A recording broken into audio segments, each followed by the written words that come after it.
everybody, what's going on? How you boys doing today? Welcome back to another episode of the show. But this ain't any normal episode of the show, no siree. This is episode 50, the World Tour. You know, I know that it could be a little bit daunting to show up to a series mid-series, right? Like, this is episode 50. That means you have to go back and watch all 50 episodes to be caught up to where we are today. Well, let me tell you, no you don't. No you don't, because today is the World Tour, which means we are going to be reviewing everything that we have done in the past 49 episodes. So, if you're a little bit behind, well, this is the chance to get caught up, and then we can start fresh on episode 51. And I'm super excited because I forgot all of my builds. My memory isn't what it used to be. I'm a little bit older now. So it'll be nice to go back and review everything. I think without further ado, we should get right into it because we have 49 episodes worth of stuff to get into today.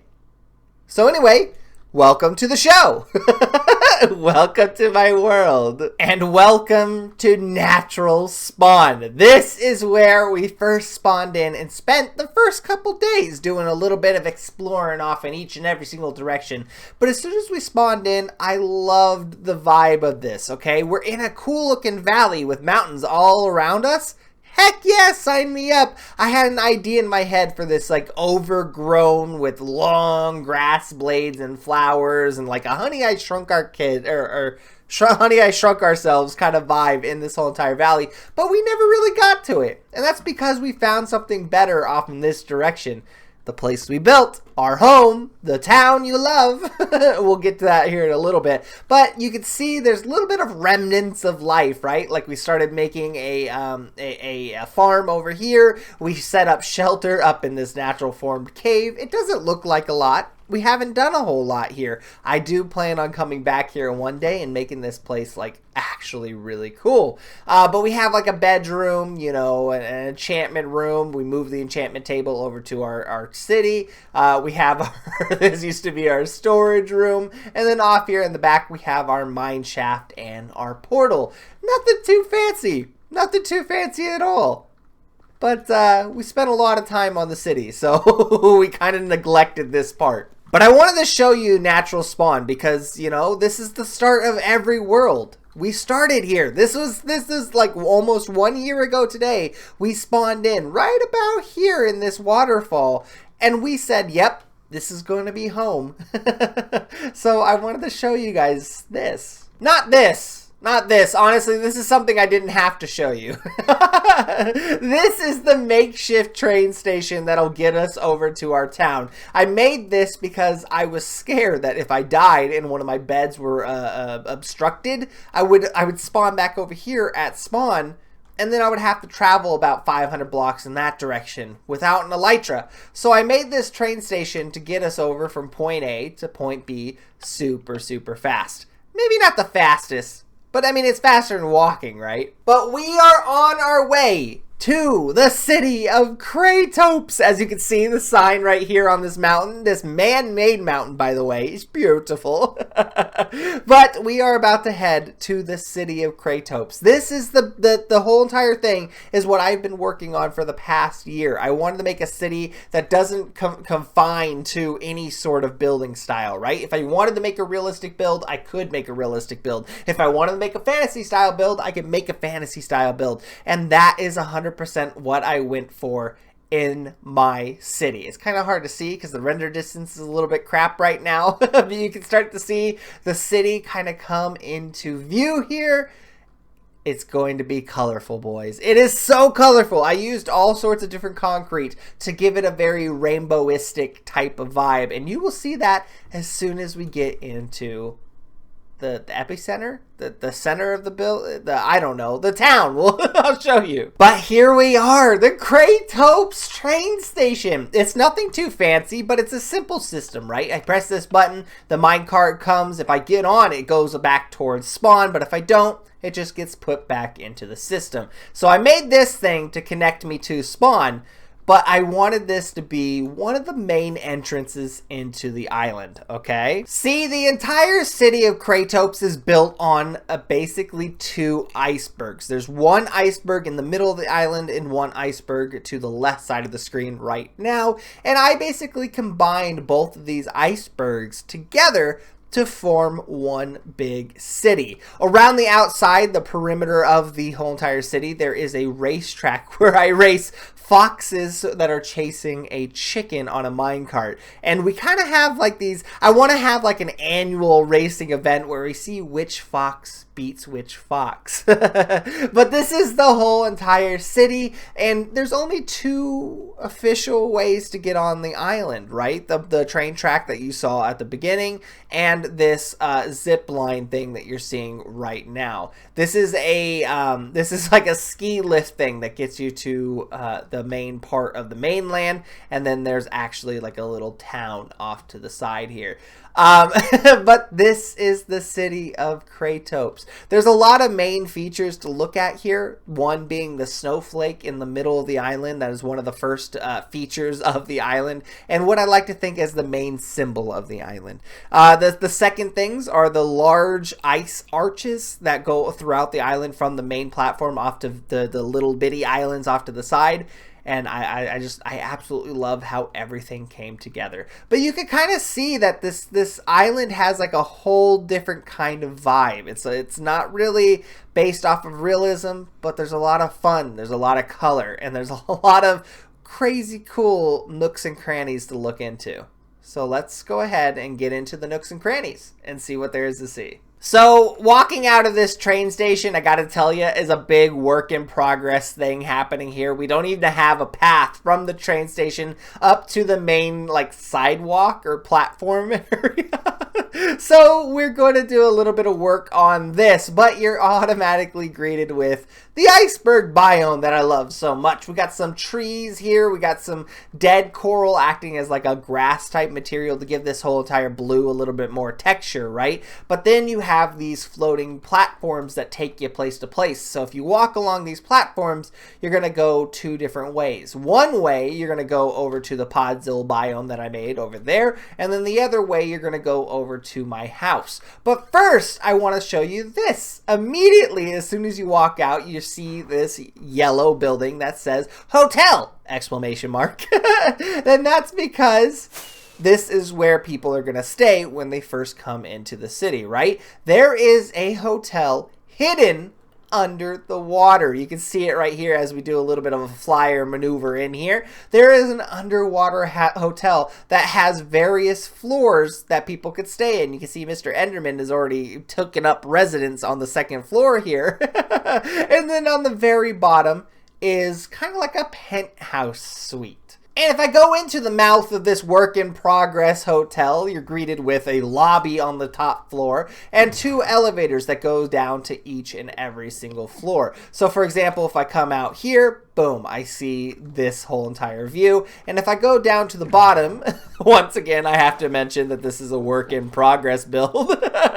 You come out here to the penthouse, which is surrounded by water. And there are two official entrances and exits to the hotel. The one we went through on the very top, and then this one down here, which is a big ravine in the island that has this weird bone structure kind of flowing through it. And well, that bone structure is actually a double-headed eel.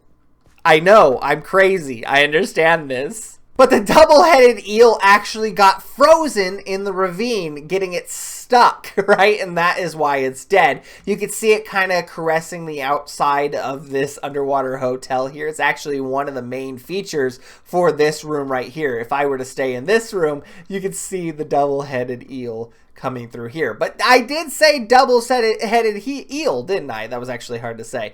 That's because there are actually two heads to this thing. And if I come up over here, you can see the bones are going through the ravine once again, and they come up over here to the second head, which is poking through the top of the ice here. I think that's just a cool little feature that if you're not really looking for, you might not fully understand what it is, but it's there. It's really cool, and I love it. But then if we come back through the mouth of the hotel, let's go ahead and head off in this direction right here, which leads us to our house. This started out as being a hotel, but gradually turned into our house once I figured out how much I love the building, right? So let's go ahead and walk in here and show you exactly what this house is. But first, when you walk in, you gotta remember, take off your shoes. This is a shoeless household, right? So we take off our shoes, throw it in here, and it automatically goes into our shoe drawer, which for some reason has fences too. But you are welcomed to my house. Now that you are shoeless, you can walk in here and you see, hi, Mr. Guy. This is my mending book guy. Not the most cheap mending book guy, but he is a mending book guy. But you come in here, and here is Payne, my little fox guy. This is my sweet berry farm. I have way too much to count. There's way too much sweet berries. But basically, he's doing his job by collecting the berries, dropping them, putting them into that minecart that you see down there, and then that empties it into this chest. And this is just part of, it's like my kitchen. It's like my kitchen area. But if you go this way, you see my dining room area, which looks so inconspicuous, right? Especially if you don't notice the button right here. But the cool thing about this dining room area is if I stand right here and I press that button, I get dropped into a storage unit. And I am actually in love with this whole entire contraption. To get back up, I just hit this button and I bounce up, those doors close, and I'm back in my dining room. And same thing if I, go back down and I get in here. It's a hidden away storage container. I love it. This is where I keep literally everything in my world. Over here I have another area here where I have more chests and whatnot. And then I have my shulker wall, which absolutely... Oh, there are stuff in here. I didn't clean it out before the world tour. Great. I didn't realize that. But this is where I come for literally everything, to do my furnacing, to cook some food, to do my crafting. And I also have two kitties here, Mr. Splots, which was my first official cat in the whole entire world, and Mr. Chameleon. These two made babies, and those babies are now in our creeper farm. Don't tell them, though. I mean, I guess I shouldn't have said it straight to their face, huh? But then if I press this button, go back up, you see immediately up is an aquarium. I love this aquarium because you can see it from the bottom side, right? There's a little bit of a drip problem. But if I come up the stairs here, there is a whole nother level of like living room area. I could sit here and just live, right? I don't have any TVs. I don't believe in that. But then you come over here to like a second kitchen area, right? If the sweet berries weren't enough, this is my kitchen. This is where I do my brewing and everything. And I put all my stuff up here in these containers. And you see the aquarium once again. There's a couple cods in there. I think we have a tropical fish in there, maybe. I don't know, some coral and some glowstone so you can see into the aquarium a little bit better. And then we have a third floor. So if I come up in this direction, here is the third floor, which is my bedroom. I'm actually going to take a nap because it's a little bit late. Now, this building was the first building to get put up. And then later down the line, we realized we needed a little bit more room. So I started to branch off in this direction on the main floor. There's a door right here. And if I go through, you have a whole new wing, right? And the wing has a couple guys, a farmer here, a weaponsmith here, each with their own unique barrel so I can store stuff that goes directly to them. He has a composter and he has a grindstone. Pretty simple, but gives this wing a little bit of life, you know what I mean? Off to the left here, I have another brewing station where this is I don't think I've ever actually used this. This is more for looks. And then over here is my enchanting room. Pretty self-explanatory. I have a cool looking bench here with the clock here. This is actually where I sleep mostly. The other one is up 3 stories. I don't want to climb the stairs. No. So I'll sleep here on this bench. But then we have my automatic concrete farm and my pumpkin generator, which is actually up above. It's a pumpkin spice latte generator. I'll show you that when we get out there. And then if you turn left here and go down these stairs, we have my wool farm. Basically up here in this area, there are sheep and they are getting sheared, and they are shearing and dropping their wool into these 4 chests right here. So this is where I come if I need wool, if I need to do some looming and whatnot. It's right here at the end of the hall. Well, I don't want to say at the end of the hall, because at the end of the hall we have another piston launcher that if I stand on this block, it'll shoot me through the roof like so, and then I can just fly out into my world. Is that not the coolest thing? Is that not? But back down the stairs, we have this door right here out the living room that leads us to a patio, which used to see the town thing that I have over there. But now you just see this big cluster of ice. I think it looks cool. We're going to have to do a whole lot more. But what's in the ice is actually a little bit more important. But this is the beginning of our racetrack. This racetrack goes around the whole entire set of islands here. You can see it go all the way around. It goes through this ice cave under the water, and then it pops back out over here, and it goes all around the city. Basically, what this racetrack does is it races foxes. Because you can see right now they're not really in the racing mood. They kind of just want to take a nap, right? They've been racing all day. This thing doesn't shut off. But what happens is very soon we're going to see a minecart go around this track with a chicken in it. And these foxes have this mechanic, right, where the foxes will chase chickens. So when the minecart comes by, the foxes will then race and try to get the chicken. Here we go. Here it is. You can see.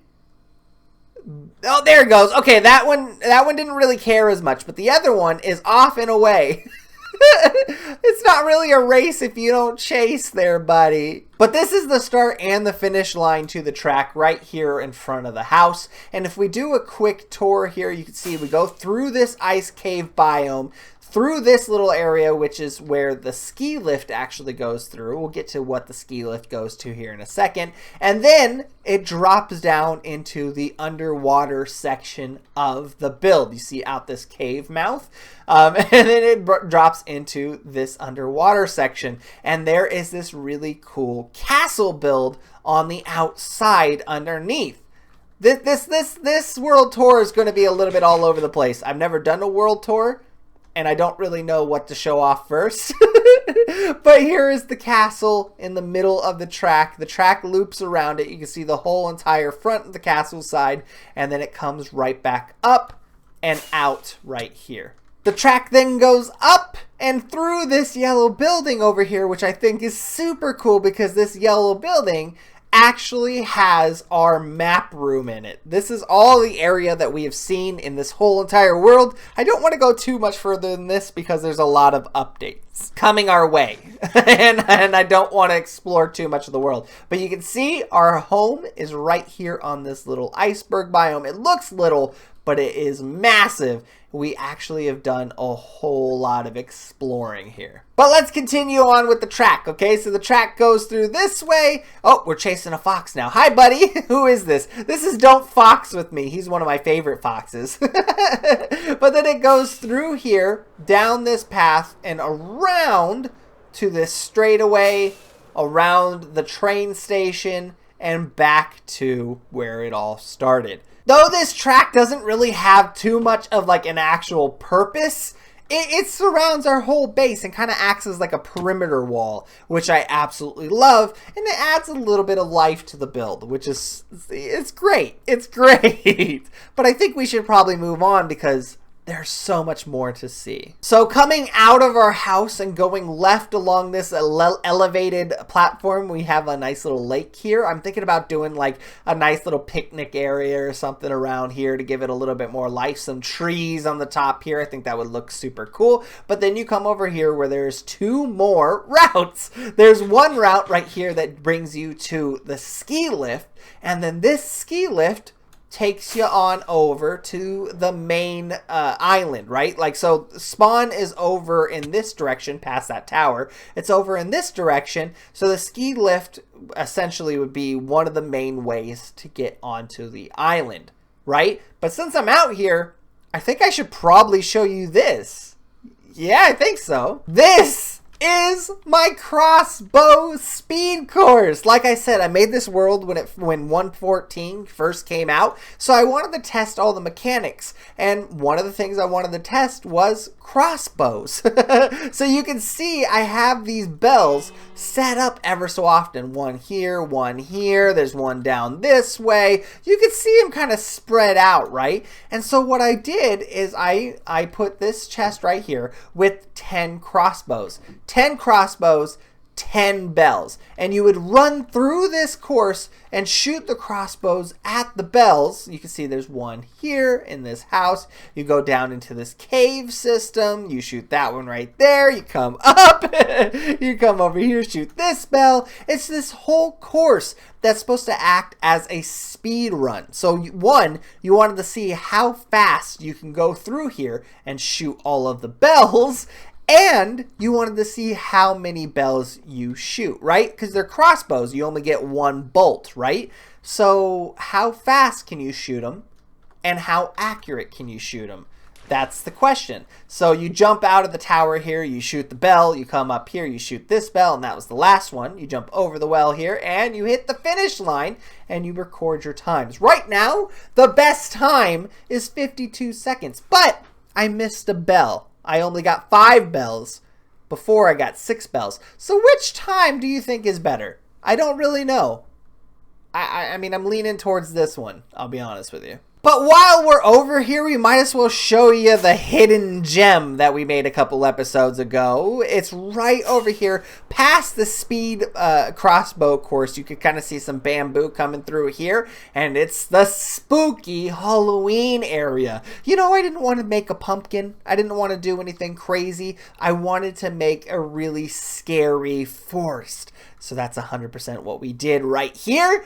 In the haunted, enchanted forest, we have these chains which were introduced into 1.16, and I wanted to kind of tie down this evil tree. I don't know. I'm guessing the story here is like this tree has evil powers, and we wanted to chain down the tree here. Oh, hey, look.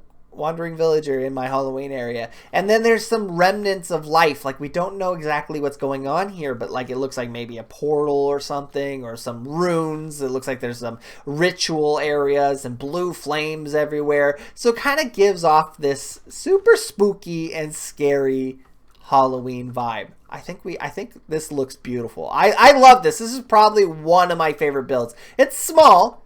It's unique though.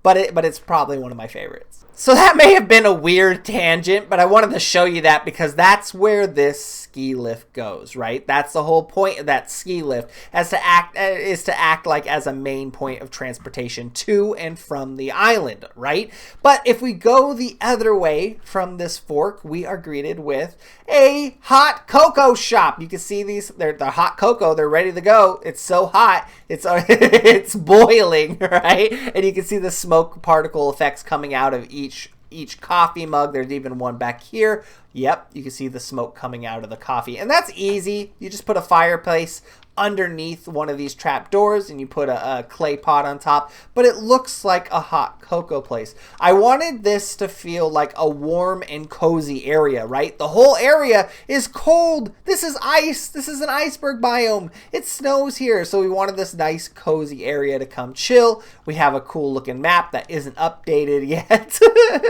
but it shows us our whole entire land. And then if you come up here, two things. One, you see Payne down below collecting my berries. Hi, Mr. Buddy down there. But then you come up here and there's a nice little roof seating with the fireplace right here. But let's keep going. Let's keep going. Down the staircase we go. We see off to the right side, we see the racetrack cave entrance there. It's kind of got like a mouth of a cave so you can see what's going on down there. And then over here, you see a whole lot of things. I think we need to address the elephant in the room though. the dragon. We made this dragon for the Chinese New Year. The year of the rat is what it was, and yet we made a dragon kite. And we tied it down to the racetrack area down there. But this adds just a whole lot of weird, crazy vibes to this area. Like I said at the beginning, I didn't want to conform to any type of build style. So this just adds a whole little layer of like comedy to it. But it's just flying there. It's forever flying there. And it's super fun to look at and adds a whole lot of laughs.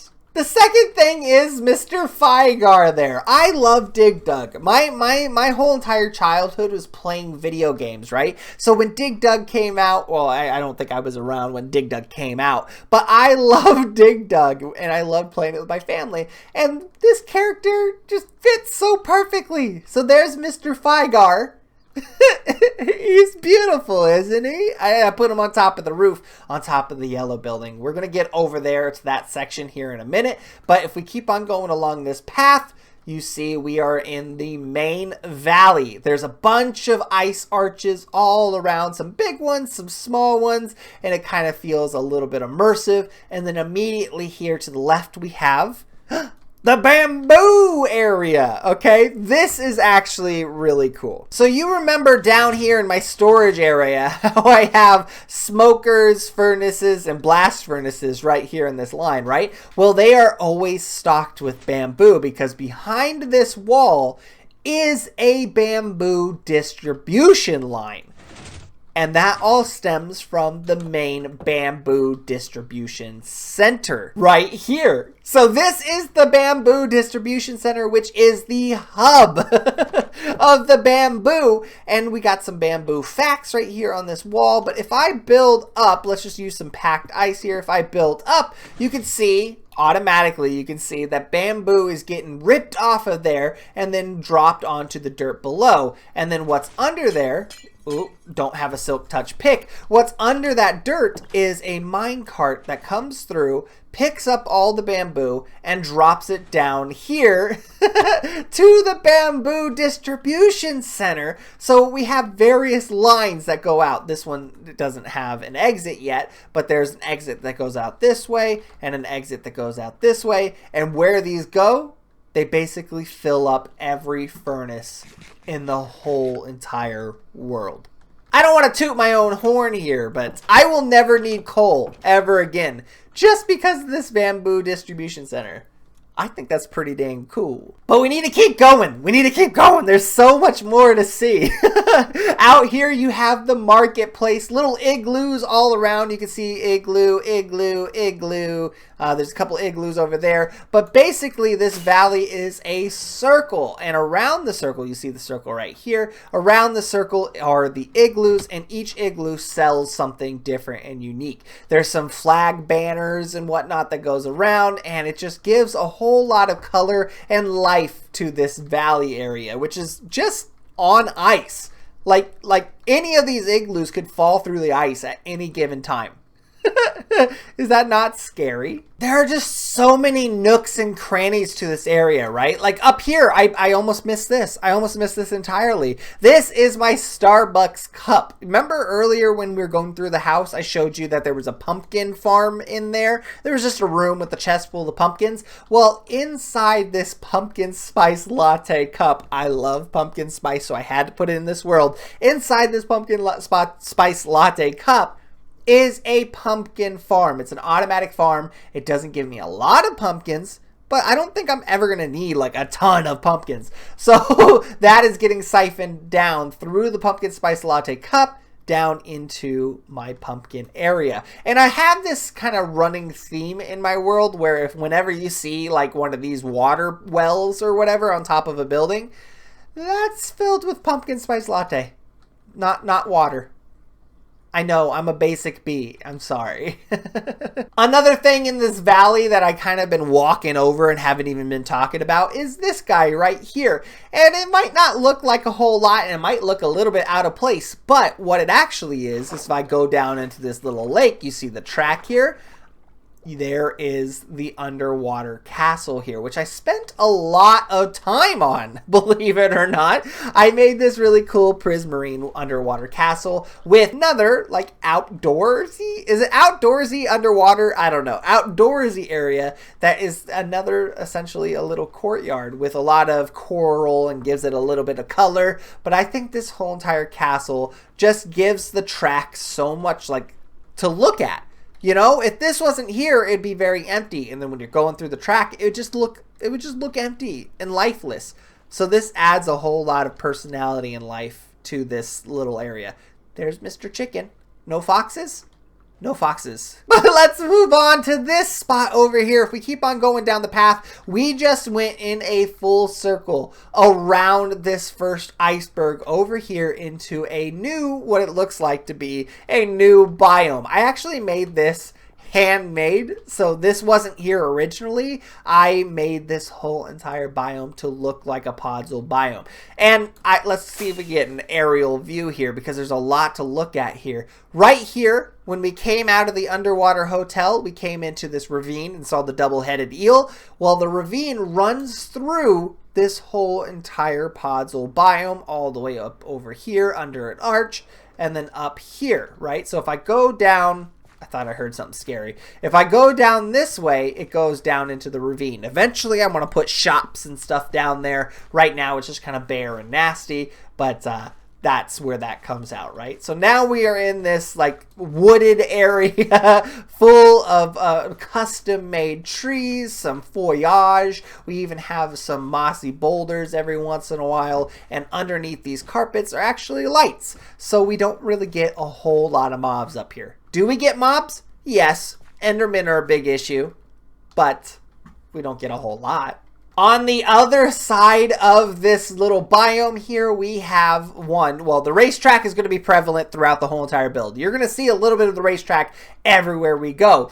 But over here on this side, we have the watchtower. Not a whole lot of decoration has gone into this. Actually, I don't even think I have an elevator to get up top. But this watchtower is supposed to be the main focus of the track, right? So this is where they're going to keep score, who's winning, and shoutcast and whatnot the whole entire race. This is where you get to go and watch the race. But once again, we have another circle path coming off this way. Through this little area off the side of the ravine, you kind of see the tail of the double-headed eel sticking out here, and then you go through this way to go back to the main valley with all the marketplaces in it, which you go under the track.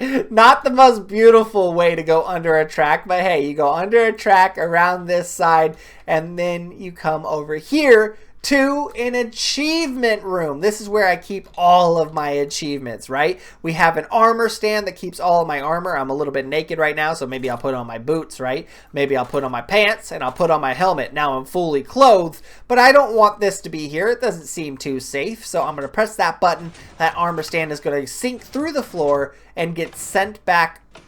I don't know why that opened again. It's going to get sent back here, get booped up, and now it's behind this protective glass, right? That's where I would store my armor. I kind of want it. I kind of want to keep it because I don't want to die. But we also have my Creeper Killer armor, my Firsties armor. I'm a very big nostalgic person. I love Firsties stuff. So here's my first iron armor. Over here is my first wooden pick, my first stone pick, so on and so forth, all the way to my first iron sword. And then we have my end bus stuff. I have some maps. I need to go back in because I want to do some more end stuff and look up some more maps. And then come over here, we have the start of the show, which was August 2nd, 2019. Dragon fight we did October 23rd. And then here's my first trident and whatnot. Like, it's kind of cool. 400 subs on September 29th. I just wanted a room to show all of my achievements, right? For this whole entire world, we have done so much. So we have a lot of area to fill. And I'm very, very, very excited. But if we come out of the achievement room and we continue on the path here, we are greeted with our residential area. Let's go ahead and do a little bit of a fly over here. You can see there are a bunch of buildings. And let's go ahead and note each of these buildings don't necessarily have a purpose. This one is my achievement room with my map room right here. The track goes through that building, right? But nothing else is really in this building. This one is my creeper farm. That's why there are no windows and it looks a little bit awkward, because in there, if I phase right through this wall, there are actually different platforms of creeper spawnage. And you can see there's kitties in the middle here that scare the creepers off the sides of each one of these platforms down over here into this lava pit, which then gets collected by these mine carts, which I don't know why that mine cart's not moving. We'll have to fix that. But that gets collected into those mine carts, which gets siphoned down into a chest that's basically just in the underbelly of the green building. So it's a very intensive, huge, kind of gross looking building, but I love it, right? And then on the outside, because the building just looked very plain, I wanted to make this kind of tiered farm area here. So on the first area, we have this big, carrot area, and there's some potatoes over here. And then over here, it kind of turns into pumpkins and melons and a little bit of wheat and then beets. And then on the top one, not a whole lot of room, but there's some beets and carrots on there with a nice little tree that hangs off the side. It gives this building just a tad bit more life. But then the other buildings serve literally no purpose other than to look pretty, right? We wanted this to be the residential area. So we have this little pink building, the purple building, the red building,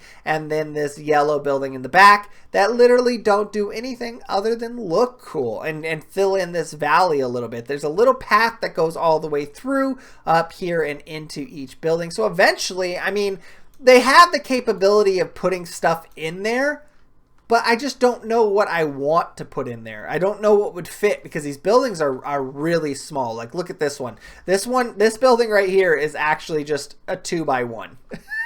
A 2x2 on this floor, but a 2x1 on this floor. It's not the biggest building. It's really small. It looks good, but I don't know what purpose it would serve. And the last but not least thing on this island is if I go through the residential area and I kind of take a peek over here, you can see some prismarine sticking out here with some like overgrowth in it. And that's because there's something down here. Yeah, there's something down here. But that's not the entrance. That's just a focus point, but not the entrance. The main entrance is actually right here. If I do a little bit of flying here in this building, if I take a little bit of dive, get a little bit of wet, there is an entrance into a secret underwater laboratory that goes off into two directions, but you can kind of see this is the pillar that we saw from the surface. It comes through here. So obviously the secret lab was placed here so that they could do research on this thing, right? So if we go through this little tunnel here, we come out this side, you can see there is a control panel with a red button. There always has to be a red button in these things with the lever. No idea what the lever does, but it's kind of cool that it's there. But this is focused on this relic that is outside this window. It's kind of like a tree or like an old alien technology, right? But if I turn around, there is another similar room with another portal on the other side. I got this idea from Stranger Things. I really wanted to incorporate this into my world because I think this looks super pretty. Once again, another red button and a lever. Cool looking room right here. But if you come through this area, we have like our hazmat room. This is where we pick up our gold armor and then go down these stairs and go into the nether portal. But the cool thing about here is if I do a little bit of peek, there's a lava canyon underneath. There's a huge lava canyon underneath, which is a little bit scary. But what I did is it's not actually a lava canyon. Now, simmer down. I'm going to jump, but I need you to not freak out for a second, okay? Watch. Ah! It's a fake lava canyon, okay? I put water under it so you can't die. I just wanted to warn you before I jumped because a lot of people got scared when I made this thing. So it's purely aesthetic, right? You're not going to die if you fall down there, and it's purely aesthetic, but I think it adds so much to this room right here, and it makes it look very evil and laboratory-esque, right? So I could just go in there and jump into my portal and then jump out, and I don't have to have a fear of dying. That's the cool part. But then over here off to either the left or the right side, depending on which way you're looking at it, I guess, there is a research room. And I made this thing when the Nether update came out with the blast furnaces in here. And if I take a peek back here, I hope I don't break any redstone. This is another bamboo distribution line back here. So all of these blast furnaces are filled with bamboo 100% of the time. And I don't have to worry about restocking it. So I can come in here with all my nether goods and I can just cook them up right here in the blast furnace and we can make some more netherite armor. But I think that's pretty much it for Kratos. Like I said, it's very much a work in progress. I have 20 million more ideas for this island, but there are other things that surround the island that I think I need to show you, right? For example, off in this direction, I think you probably have already seen it, is the bee mansion, or the bee resort as I like to call it. This is where the bees can go to have a good time, right? Like us humans, we go to a spa, right? If we want our footsies rubbed, or if we want our hair did, we might go to a spa. But where do bees go? Well, bees can go to the bee resort. So if I walk into this Victorian style building, everything is bee related, right? The kitchen is bee related. There's honey all over the place. There's a nice little seating area. I don't know if bees like to sit down in this kind of area, but hey, there's a seating area with a nice little bee kitchen with flowers all over the place. Some more honey. Oh, did that just break one hit? I didn't know that does that. Okay, well that's back. And then we have some bee chairs, right? Bees are flying around. They're not limited to gravity. So they have these bee chairs that they can sit on and eat some honey up here if they absolutely wanted to. But if you come over in this direction, we have the bee living room. They don't do TVs. So we have some flower sets right here with another little bee bench. Some bookshelves just in case they wanted to read. I don't know. And this cool little outdoor section where they can frolic and have some fun. And then we have a little wraparound that goes back to the kitchen. Out here is just a patio that wraps around to this really big patio area. Haven't done a whole lot with this yet. Haven't done a whole lot with that yet. We plan on it. But if I come back in, we come back towards the kitchen here, we can go down to see, oh, I forgot I had trapdoors here. I was trying to figure out where that came from. Is my bee farm. Right now, I don't think it's running because I don't have anything in the dispensers. But basically what happens is the bees go in, these dispensers collect what's in the bee container or whatever, the beehive, and then pop it out into these hoppers, and that gets sent into this chest. So that's my bee room. Nothing too fancy, but it looks kind of cool. But Squid, didn't you say if they wanted to get their hair did, they would come here? Well, yes. So if we go up a floor and we come over here, here is the hair salon. The bee, do they have hairs? I don't know. They might have antennas, right? So they come over here and they can get their hair, or their antennas did. Or they can lay here on this honey block and dip their hair into the cauldron here. Or there's another bee chair or another thing over here. I don't know. And then here's the front desk. So the bees come up here and be like, hey, I would like my hair did. And they can check in and then go over there and get that done. There's also a honey vendor here, so they can buy some honey if they want to get food. But this is a resort. So what is a bee resort if they can't actually live here? So here are the honeycomb bedrooms that they can live in. Here's room 2, room 3, and room 1 is up there, and all the way through. So I think we have 8 rooms for these bees. So that's a lot of rooms. And then the last thing to this build is another work in progress. We built this guy up here, which is the 3rd and last floor, that are going to be our queen suites, right? This is where the queen bees go. If they want to relax and come out and come to the bee resort, they definitely can. But they're going to have a way bigger room. Get it? Because they're queen bees. They're going to have bigger rooms. Isn't that cool? And then out here in front of the resort, I want to go ahead and make a really big courtyard with other bee-related things, because this whole entire island, I want to be like a bee-resort island. Does that make sense? I want the whole thing to just be covered in bee-related activities. I think that would be super fun. And I can't wait to do that. But, you know, project for another day. And since we're here, you probably already peeked an eye on this. This is our junkyard. Well, or lack thereof, right? Right now, it's just a bunch of chests here by a broken down bus. But for now, this serves a purpose as our junkyard. Eventually, I want to make this look a whole lot more junkier. So there's going to be like piles of broken cars and washer machines and whatnot. But somewhere in these chests are going to be, I got to find which chest. There is going to be our junk. And I believe, yeah, see, this one has Nemo fish. There's no purpose for Nemo fish. And there, you know, I have so much redstone. So I throw it here in my junkyard. This is where I'm going to throw everything I don't need. There's going to be a bunch of stuff that I don't need throughout this series. And so that's where it's going to be. But look, I have this nice little school bus little area. So the caretaker of the junkyard can live here. And this is just, yet again, another project that I need to work on. But, boys, I think I'm done. I think I've showed you everything that's worth showing you. There might be some nooks and crannies that I missed. I'm trying to shove all of 49 episodes in the course of hopefully under a 20-minute video, but I don't know if I did that because I like to talk. But I hope you enjoyed this world tour, guys. I had so much fun making this, and I had a blast in the past 49 episodes. So if you're new to the channel, please consider subscribing. Watch the next 50-something episodes because we're going to be doing another world tour or something on episode 100. I'm excited. I'm happy. I love you guys to death. Thank you so much for being here. Thank you so much for helping me get to episode 50. This is an achievement for me, and I am beyond happy. So thank you guys. I love you guys, and I'll talk to you guys in episode 51. Bye.